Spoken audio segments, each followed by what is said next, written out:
வணக்கம் மக்களே, நீங்கள் நம்ம பார்க்க போகிற ஒரு இன்ட்ரெஸ்டிங்கான சம் தான் பார்க்க போகிறோம். இந்த மாதிரி சம்ஸ்லாம் உங்களுக்கு ஆன்சர் தெரியணும், அதுக்கு முன்னாடி என் சேனலை ஃபாலோ பண்ணிக்கோங்க. இதை எப்படி சால்வ் பண்ணுறதுன்னு உங்களுக்கு ஈஸியாக சொல்லித்தரேன், மைண்டில் சேவ் பண்ணிக்கோங்க.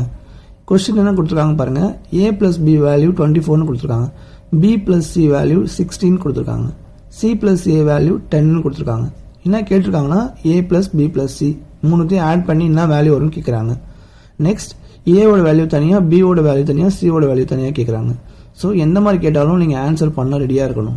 ஸோ இந்த மாதிரி சம்ஸ் உங்களுக்கு கொடுத்துருக்காங்க அப்படின்னா இந்த மாதிரி வந்து a + b, b + c, c + aன்னு கொடுத்து இந்த மாதிரி a + b + cன்னு கேட்டாங்க அப்படின்னா நீங்கள் என்ன பண்ணணும், இது மூணுத்தையும் நீங்கள் கூட்டணும். 24, 16, 10 கூட்டினீங்கன்னா 30, 40, 50 வரும். அந்த 50 2ஆல் டிவைட் பண்ணணும். ஏன்னா இங்கே 2a இருக்குது, 2b இருக்குது, 2c இருக்குது, அதனால் 2ஆல் டிவைட் பண்ணால் 25 கிடைக்கும். ஸோ a + b + c ஓட வேல்யூ 25 நமக்கு தெரிஞ்சிருச்சு. Next a value, b value, c value தனித்தனியாக கண்டுபிடிக்கணும். இப்போ a வேல்யூ கண்டுபிடிக்க போகிறோம். a வேல்யூ கண்டுபிடிக்கணும்னா இந்த 25 கூட b + c மைனஸ் பண்ணணும். b + c 16. அப்போது 25 கூட 16 மைனஸ் பண்ணினா நமக்கு கிடைக்கிற ஆன்சர் 9. இதுதான் a ஓட வேல்யூ. நெக்ஸ்ட் b ஓட வேல்யூ கண்டுபிடிக்கணும்னா a + c வேல்யூ என்னது 10.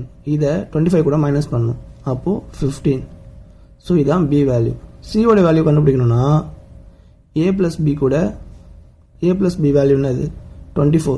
ஸோ 25 கூட அந்த 24 மைனஸ் பண்ணிங்கன்னா கிடைக்கிற ஆன்சர் 1. இதுதான் சியோட வேல்யூ. ஸோ இந்த மாடலில் உங்களுக்கு சம் கேட்டாங்கன்னா இப்படி தான் நீங்கள் சால்வ் பண்ணணும். இந்த வீடியோ உங்களுக்கு பிடிச்சிருந்தா மறக்காமல் உங்கள் ஃப்ரெண்ட்ஸ்க்கெலாம் ஷேர் பண்ணுங்கள். நெக்ஸ்ட்டு ஒரு சூப்பர் ட்ரிக்கில் சந்திக்கிறேன். நன்றி மக்களே.